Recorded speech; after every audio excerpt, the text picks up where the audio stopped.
Pues de cuando trabajaba en la revista Cuo de divulgación científica, pero hacíamos los especiales de sexo. Y ahí me mandaban a hacer crónicas pues, pornográficas, o sea, como de la industria del porno. Y pues me mandaron a Los Ángeles y me mandaron a San Francisco. Entonces, obviamente, pues, yo soy gay y me fue fácil involucrarme con la industria del porno gay. Para las crónicas, yo entrevisté a varios sectores porno que eventualmente se convirtieron en amigos y que me compartían como sus anécdotas. Eh, Obviamente no, o sea, algunas las grababa, otras no, pero tomaba notas de lo que, de lo que me platicaban. Y en algún momento pensé, dije, algún día como que haré algo con esto.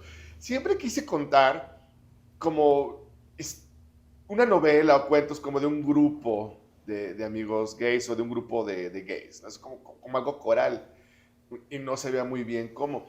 Sí me inspiró mucho esta serie que sacó HBO que se llama Looking, sobre tres amigos gays en San Francisco. Eso fue muy estimulante para mí. O sea, sobre todo porque creo que fue una serie que le apostó mucho a la honestidad. Sí me da la impresión que el arte en general, el arte gay en general, pero el cine, las obras de teatro, la literatura, hecha por gays, se autocensura demasiado. Creo que nos preocupamos mucho por dar una imagen hacia los heterosexuales porque como una forma de sobrevivencia en términos de inclusión social. Y Looking se me hizo bien interesante porque era de las pocas series que realmente era honesta. Ya estaba el antecedente de Queer as Folk, que ay, no sé, no me gustó en el momento y la he vuelto a ver y como que la empecé a valorar, pero al final también era honesta, pero también se alimentaba de muchos clichés de las que nunca me quedó muy claro si los criticaban o hasta cierto punto más bien como los vanagloriaban, ¿no? O sea, más bien se jactaban de eso, o sea, como que nunca me quedó muy claro. Pero bueno, pero la de Looking sí se me hizo muy honesta en cuanto a que no ponían a los gays como ejemplos sociales, sino sí los ponía como en una, digo, en una honestidad como muy cruda y muy incómoda. No tuvo éxito, o sea, la cancelaron en la segunda temporada. Entonces yo me quedé como con esa imagen y de pronto, y bueno, la tercera es que me gusta mucho el porno gay. O sea, veo mucho porno gay. Entonces también fue como que, a ver, desperdicio mucho tiempo de mi vida viendo porno gay que sacarle provecho de alguna manera. Y digamos, sin ser, o sea, tenía el antecedente de las crónicas y mis investigaciones de la industria del porno gay de San Francisco, pero también con todo lo que yo he visto, digo, se puede hacer algo.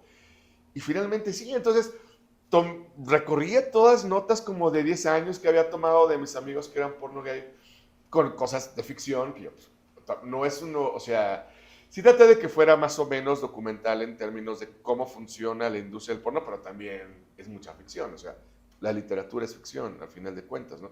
Y creo que justamente el valor literario es la capacidad de imaginación que uno tiene para crear historias. Obviamente tiene mucho que ver con vivencias, autoficción, con lo que rodeas, pero pues también la imaginación es eso, es ponerlo todo y construir, ¿no? Narrativas. Y fue lo que yo hice. Si hubo un trabajo como de investigación ex profeso para la novela, o sea, ya como que dudas como muy técnicas, como sobre todo como que tenía que ver con, digamos, con contratos laborales, cómo funciona el dinero que ganan, o sea, cómo les pagan, como con esos detalles nada más como para que la novela se sintiera verídica o por lo menos al alcance de la realidad. Bueno, yo creo que sí podría dividir la novela como en dos líneas paralelas. Y sí es, bueno, tres. La primera es como justamente la historia, como la cotidianidad de los actores porno fuera de cámaras y cómo viven, más bien como humanizar a los actores porno fuera del mercado de las carnes de las cámaras, ¿no? O sea, sí creo que los tenemos en una concepción muy encuartelada en el imaginario con el que nos masturbamos los gays y alguno que otro entrometido. Dos, sí quería, también sí quería, o sea, es la historia de tres actores porno en San Francisco. Y su vida dentro y fuera de cámaras, ¿no? Y la cotidianidad. Básicamente sobre eso la novela y se divide en dos partes. Una pasa en San Francisco y la segunda parte pasa en la Ciudad de México. Y básicamente es como, digamos, desgranar su día a día con todos los conflictos. La segunda línea paralela es también como mostrar el conflicto actual de la homosexualidad eh, masculina, cisgénero, acaso hegemónica. Al final los personajes de la novela son entre cuarentones, cincuentones, que están o intentan sobrevivir en un mundo que está cambiando vertiginosamente, ¿no? En cuestión de semanas, no nada más las conversaciones, no solo las conversaciones en torno a la homosexualidad evolucionan, sino que van acompañados de la tecnología. La misma industria pornográfica se ve alterada por los cambios tecnológicos. O sea, antes eran estudios que hacían porno y hoy esos estudios compiten con los actores que se autoexplotan a través del OnlyFans o el Just for Fans, las redes sociales, ¿no? Entonces es una exposición constante. También la novela es sobre la percepción de intimidad que tienen los actores porno, que están acostumbrados, o sea, bueno, que han hecho del exhibicionismo un oficio. Y la intimidad cobra un valor totalmente distinto y distorsionado. De pronto también los personajes no saben cómo lidiar con el sexo sin cámara, o sea, de pronto se olvidan tener sexo sin alguien que los esté viendo. Eso también se me hacía muy, muy interesante. Y bueno, la tercera es mi homenaje, un poco perturbado, más bien retorcido, a Porno for Pyros. En realidad, pues el nombre es la traducción literal porque es una banda que me ha obsesionado mucho. Es una banda que tuvo que ver mucho en el proceso para salir del closet. Entonces, pues es el grupo de Perry Farrell lleno de una sexualidad explícita, muy confrontante, distorsionada, pero también muy desafiante, sobre todo. Unas letras explícitamente sexuales con muchos elementos de homoerotismo, no nada más, sino como que toda la sexualidad, pero también como muy retorcida, que no le tiene mucho miedo a las fantasías sexuales ni a explorar la sexualidad en términos convencionales. Entonces, nada más tienen dos discos, pero estoy súper obsesionado con esa banda y el título pues es como mi homenaje, digamos, eh, personal y altamente pornográfico sexualidad a Porno for Pyros de Perry Farrell.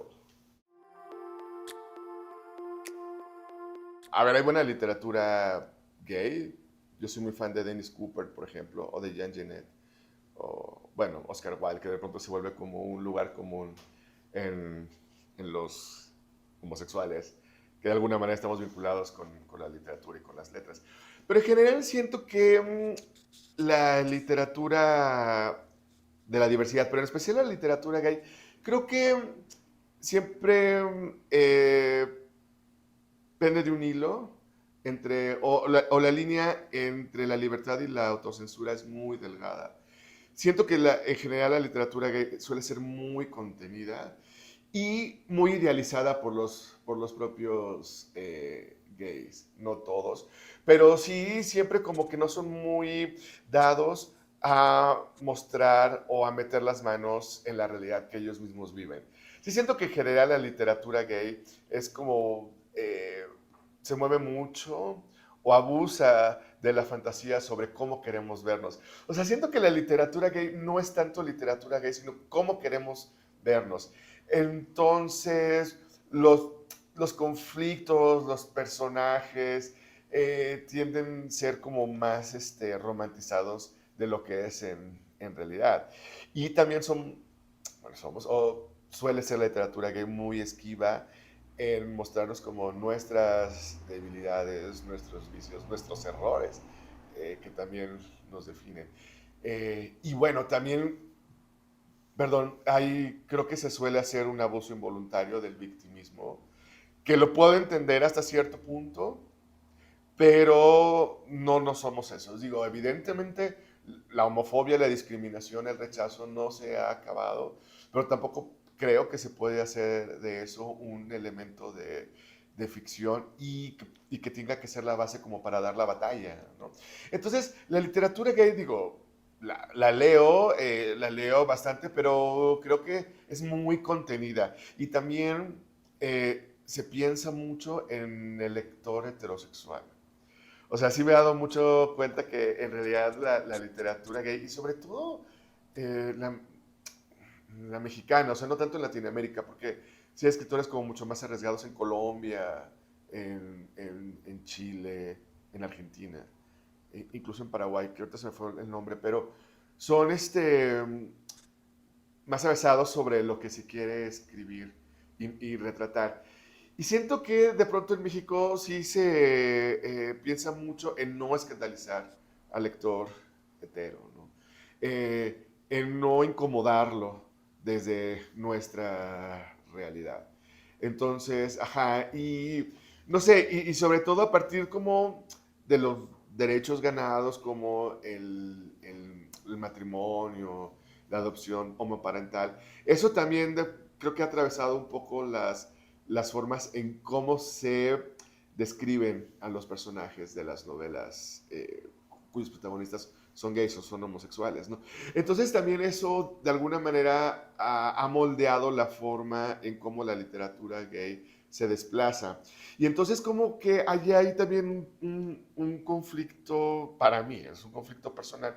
Pero entonces de pronto los personajes gays, a excepción de que son dos hombres, pero de alguna manera más bien replican como los conflictos de parejas de homosexuales y cosas así, ¿no? Sí siento que, por ejemplo, la literatura gay, y me llama la atención la contemporánea, es muy cuidadosa en los temas como de promiscuidad, por ejemplo, de VIH, de drogas, o sea, siempre hay un elemento ahí muy asociado con el rechazo social, ¿no? Creo que para mí en estos días la idea de insurrección es ser leal como a esos principios que de alguna manera desarrollan o plantean tu personalidad y sobre todo cómo te relacionas con la realidad. Porque básicamente hoy ya sí nos desplazamos o discurrimos en dos realidades, la que vivimos en la dimensión en la que respiramos y la que escribimos en redes sociales. De pronto pareciera que decir que ser insurrecto es soltar frases incendiarias en redes sociales, pero así como las describes, son olvidadas o son reemplazadas por otras, ¿no? Creo que la forma de ser insurrecto hoy día sí sigue estando en la incorrección, que es un término que todo mundo habla, pero pocos son capaces o tratan de definir en términos realmente lingüísticos, porque pareciera que esta idea de justicia social, que vamos, que es una ambición, yo creo que sana, al menos en el planteamiento, eh, pero también digamos que se ha vuelto una muletilla como para dejar una buena imagen en tu perfil. Y cuando una vez que te sales, el poco tiempo que te sales o te despegas de tu cuenta de cualquier red social, pues volvemos a ser miserables personas, ¿no? O mierdas de personas.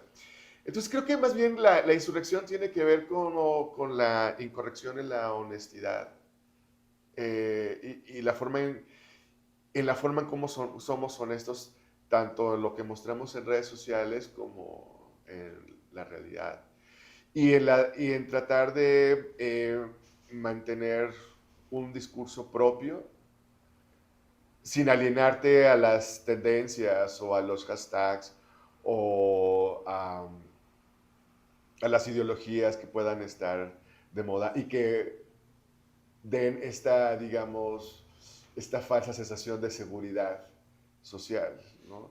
Creo que ahorita la insurrección es el pensamiento propio y en no tenerle miedo a, digamos, a la presión social que hoy se ejerce, ¿no?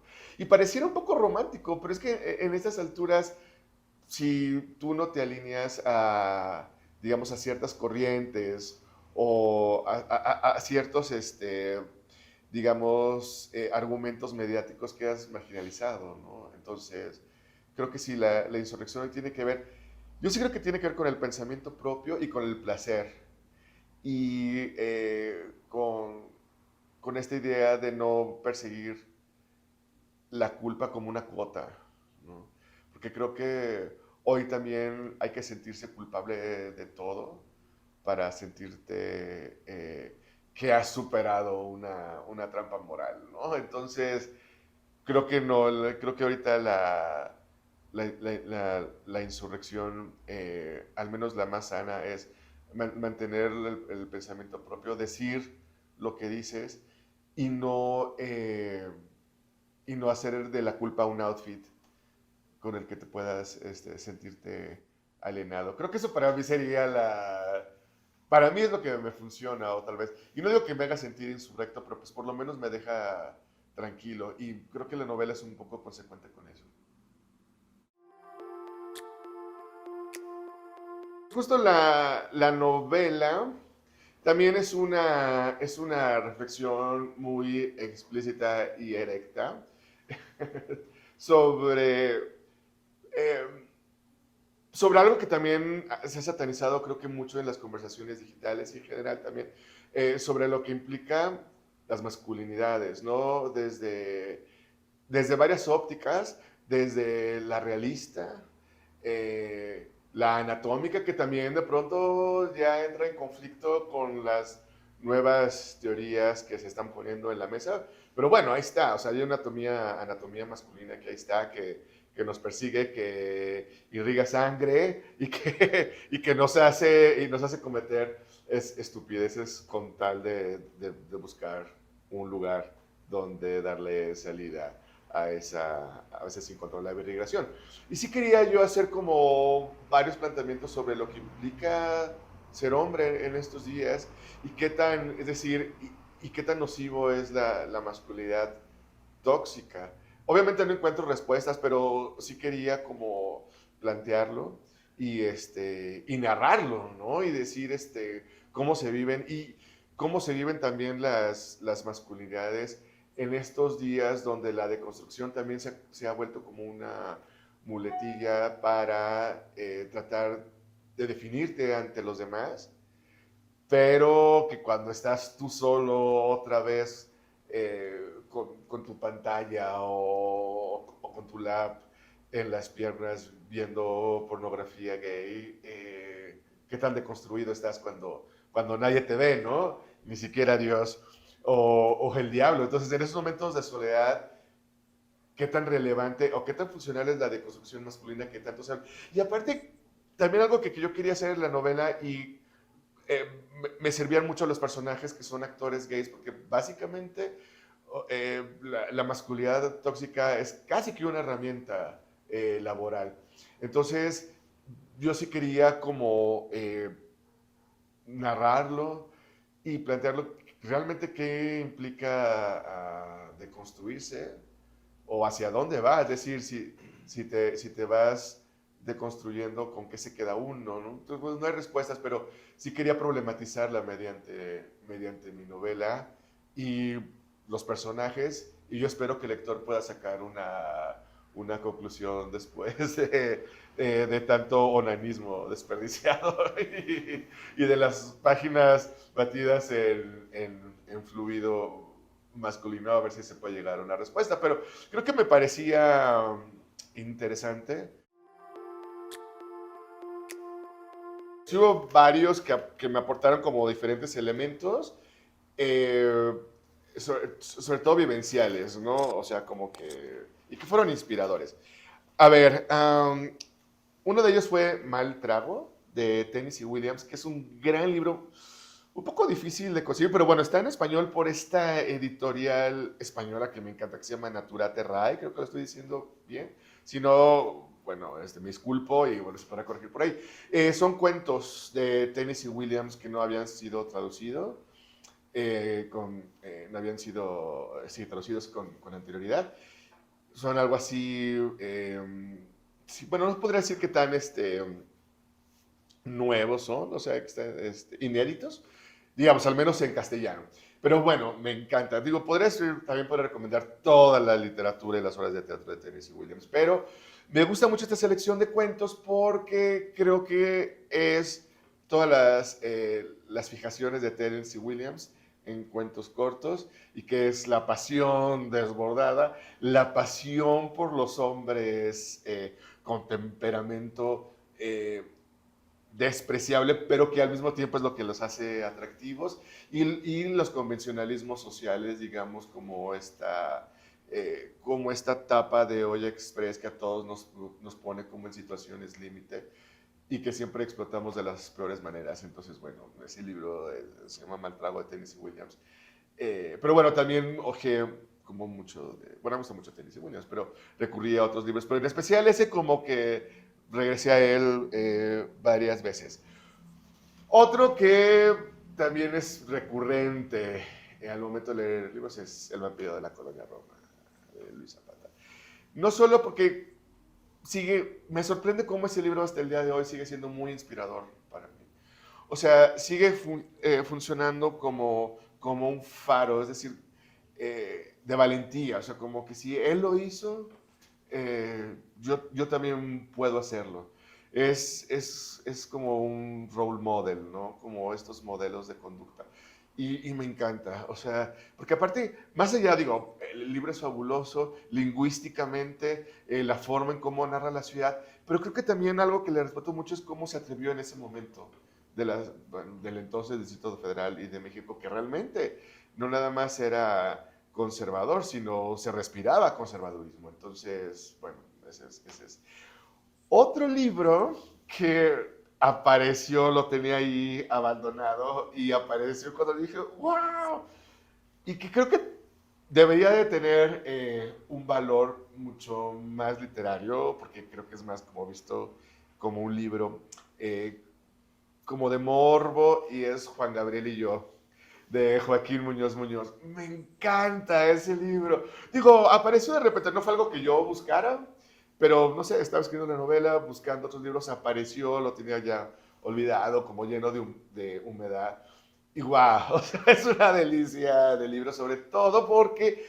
Y ese libro me ayudó a definir uno de los personajes porno de la novela, que es un mexicano americano. Y ese libro, no sé si voluntario o involuntariamente, pero me ayudó mucho a entender ciertos aspectos de la homosexualidad mexicana que sí podría decir que siguen vigentes al día de hoy. Con todo lo que hemos avanzado en visibilidad, en derechos, digamos, en presencia social, pero nos siguen persiguiendo nuestros propios pecadillos culturales.